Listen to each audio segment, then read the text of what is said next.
नमस्कार and welcome to astro solution 5। मैं हूं सुगंधा।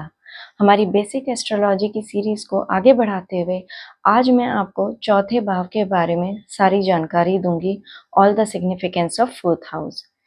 चौथा भाव एक केंद्र भाव है, इसलिए यह एक बहुत ही महत्वपूर्ण भाव है।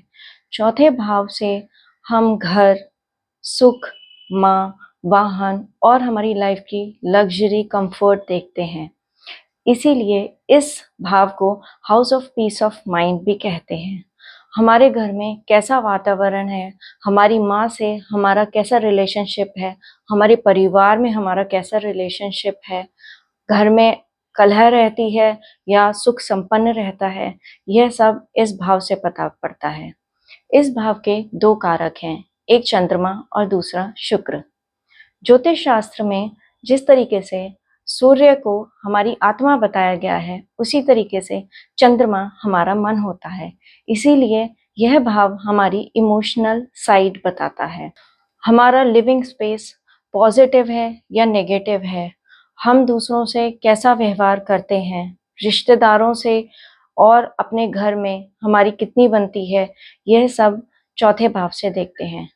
पहले भाव से व्यक्ति का व्यवहार देखते हैं, लेकिन चौथे भाव और पहले भाव को कंबाइन करके हम ज़्यादा सटीकता से बता सकते हैं कि व्यक्ति चीज़ों को समझने वाला होगा या नकारात्मक सोच वाला होगा।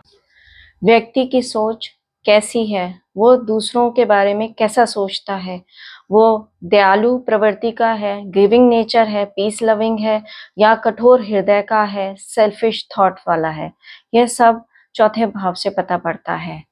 ये सारी चीज़ें अगर डिस्टर्ब होती हैं तो हमारा मानसिक स्थिति उतनी अच्छी नहीं रहती है।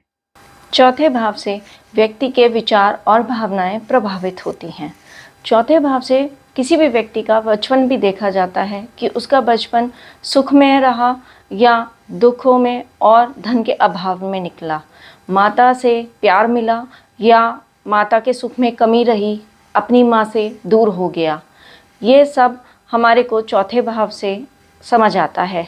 अगर चौथे भाव में क्रूर ग्रह बैठे होंगे तो व्यक्ति अपने जन्म स्थान में सुख में कमी पाता है।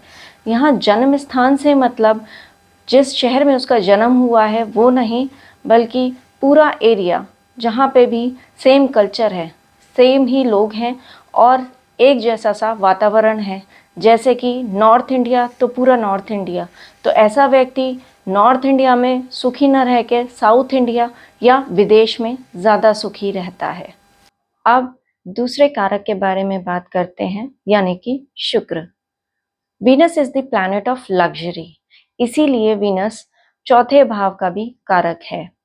इस भाव से हम व्यक्ति की मकान, दुकान, उसके वाहन, पशु, यहाँ पशु से मतलब है चार पैर वाले जानवर जो हम घर में पाल सकते हैं वो, और उसकी और सारी लाइफ की कंफर्ट देखते हैं, उसकी अचल संपत्ति देखते हैं।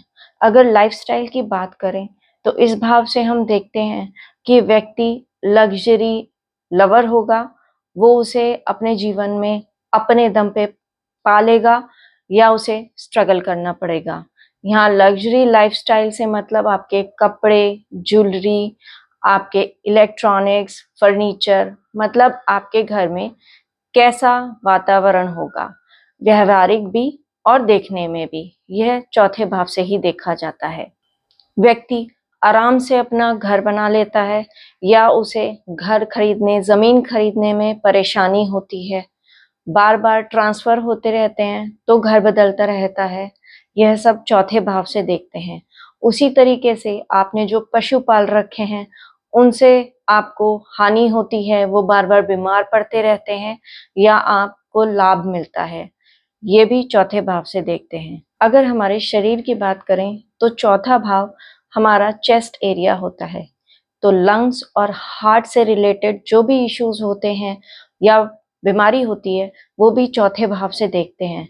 इसी तरीके से लेडीज में ब्रेस्ट की प्रॉब्लम भी चौथे भाव से ही देखते हैं।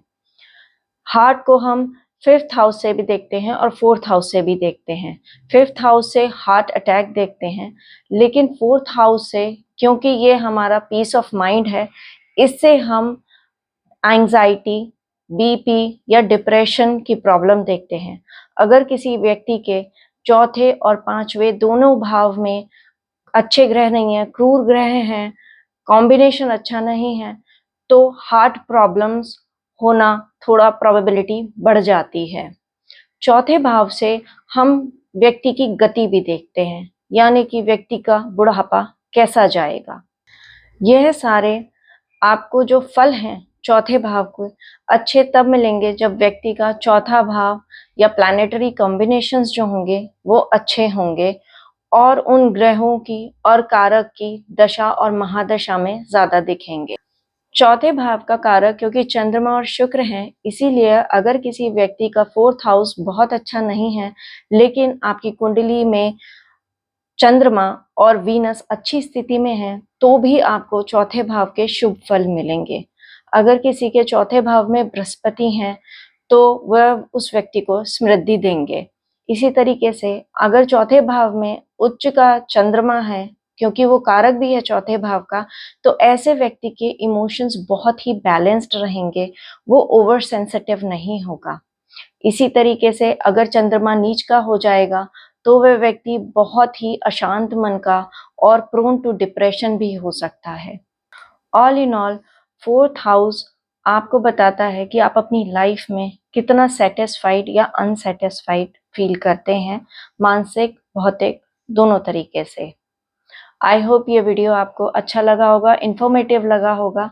अब आप अपना फर्स्ट, सेकंड, थर्ड और फोर्थ हाउस चारों को कंबाइन करके अपने बारे में, अपनी फैमिली लाइफ और आपके कंफर्ट ऑफ लाइफ को खुद ही एनालाइज कर पाएंगे। अगले वीडियो में मैं आपको फिफ्थ हाउस के बारे में डिटेल से बताऊंगी। बाकी सबके लिंक आपको इस वीडियो में मिल जाएंगे। तब तक के लिए धन्यवाद।